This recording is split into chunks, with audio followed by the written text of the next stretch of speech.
saya ingin berbagi pengalaman sekaligus nge-review nih soal tas-tas yang ada di belakang saya ini dari brand Torch ya. Dari mulai yang paling kecil sampai yang paling besar gitu ya. Ini adalah Yufu. Nama artikelnya Yufu dari Torch. Dia itu kapasitasnya itu 19 liter. Dan ini tuh kayak cocok buat dipakai sehari-hari. Buat punggungnya itu pakai busa gitu ya, jadi nyaman buat dipakai. Dan dia hanya punya satu bukaan di depan, di atas sorry. Kita bisa buka dari sininya, gitu ya. Sini kan, terus kita buka, kita lipat aja. Ini tuh nggak ada zippernya, jadi gampang banget tinggal dimasukin. Udah nih ya, bolong. Isinya bisa muat apa aja. Saya keluarin ya satu-satu.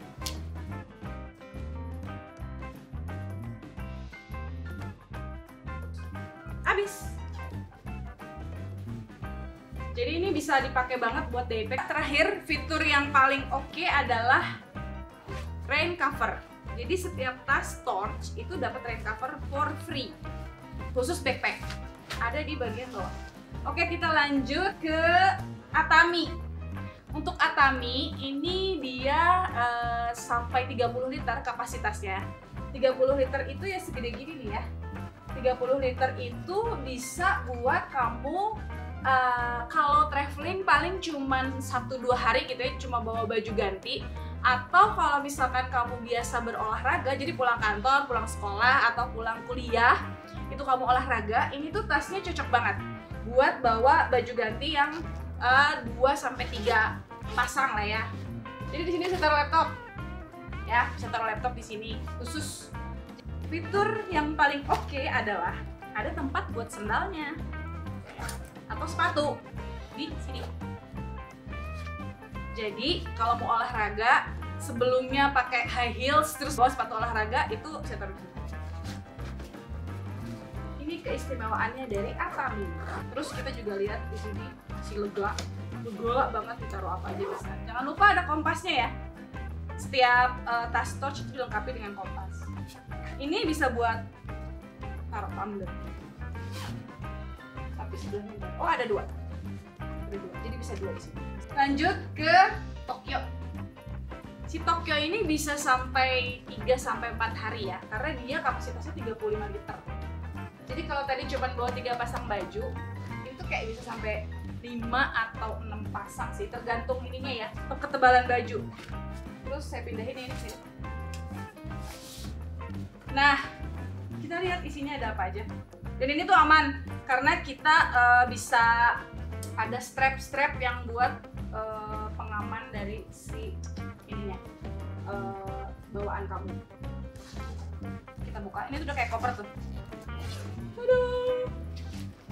Oke, terus tadi kan kalau yang ini tuh ada kompartemen buat sendal. Nah, ini juga bisa dipakai nih di sini. Kalau mau naruh sendal, taruh sini. Aman. Terus taruh itunya di mana dong? Naruh kayak dompet-dompet gitunya. Bisa ditaruh di sini. Tapi dia juga ada tas di sini nih. Ada kompartemen di sini. Tas ini juga ada handle untuk di samping. Kita ke Hyoki. Hyoki ini 35 liter juga. Tapi bedanya sama yang Tokyo, dia itu lebih besar terlihatnya karena dia memaksimalkan si panjangnya ini. Jadi kalau kelihatan ya bedanya. Jadi kalau yang Tokyo itu melebar, kalau yang Hyoki itu memanjang. Yang Hyoki itu ada fitur handle untuk di pinggir. Kita pindahin semua bajunya. Mari kita lihat seberapa besar kapasitas dari Hyoki ini. Ini juga ada strap-strapnya untuk kamu naruh barang segambreng-gambreng. Lihat kompartemennya lebih gede, lebih luas. Kita coba ya si 35 liter ini. Oke.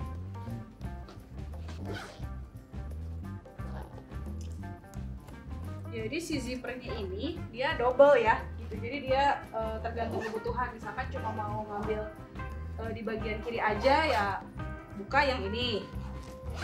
Tapi mau buka keseluruhan bisa pakai zipper kayak gini. Atau kalau mau buka yang sebelah sini aja, pakailah yang ini. Strap. Karena ada sambungan tadi ya, ini strap. Terus kita masukin laptop, taruh di sini. Jangan khawatir, laptopnya itu ada penahan benturan di sini, jadi laptop kamu dijamin aman. Kalau misalkan mau masukin bagasi ke atas gitu ya, ke pesawat, dan ini tuh kayak cabin friendly gitu, jadi masih bisa aman untuk masuk ke pesawat. Ini juga ada air bender untuk sirkulasi udara. Jadi pas kamu bawa jalan kemana-mana, di punggung kamu tuh masih ada space buat udara, jadi nggak gerah gitu ya.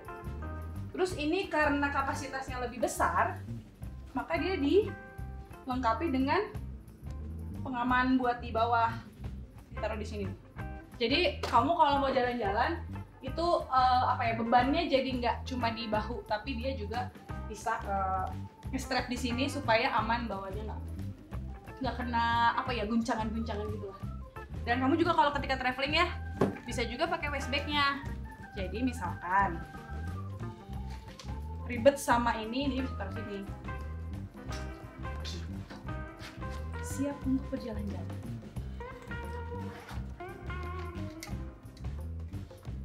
Cie. Gitu ya. Jadi di sini udah ada handphone, bisa taruh ini juga. Terus apa lagi ya?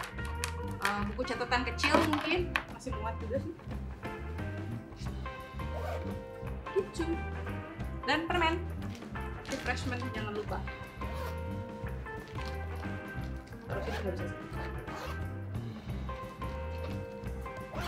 Jadi tas storage mana yang kira-kira kalian pilih buat traveling? Itu tergantung ya, kalian mau perginya kemana gitu. Kalau misalkan cuma sightseeing kota, misalkan kemana ya, kota-kota yang dekat. Ini saya pernah ke Labuan Bajo nih. Labuan Bajo kayaknya ini cukup, karena Labuan Bajo itu biasanya minimum kamu berangkat itu 4 hari 3 malam. Kalau Labuan Bajo itu minimum, jadi kayaknya ini cukup. Tapi kalau misalkan mau agak 7 hari gitu ya, dengan bawaan yang minimalis, ini cukup. Kayak misalkan ke pantai yang bajunya tipis-tipis cukup. Tapi kalau misalkan bajunya tebal-tebal, saya saranin sih yang lebih besar dari ini. Misalkan bawa koper 1 lagi gitu ya, karena harus ada jaket-jaket tebal. Nah untuk yang ini mah day pack sehari-hari ke kantor, kuliah, jalan-jalan, bahkan nongkrong juga sebenarnya bisa sih. Dan ini cukup keren sih menurutku dan simple. Nah kalau yang ini tadi buat olahraga, buat sehari-hari juga gitu ya, buat nge-gym. Kalau misalkan kamu bawaannya banyak, terus kalau nge-gym kan biasanya suka pengen ganti bajunya, bawa baju gantinya banyak gitu ya. Ini masuk. Cuma bukaannya kecil, jadi kayak backpack biasa untuk yang ini. Tapi tetap bisa bawa laptop. Gitu. Oke, thank you semuanya. Saya udah sharing beberapa tas-tas storage yang bisa kamu pakai untuk kegiatan kamu, baik itu traveling maupun sehari-hari. Mudah-mudahan bermanfaat. See you on the next video.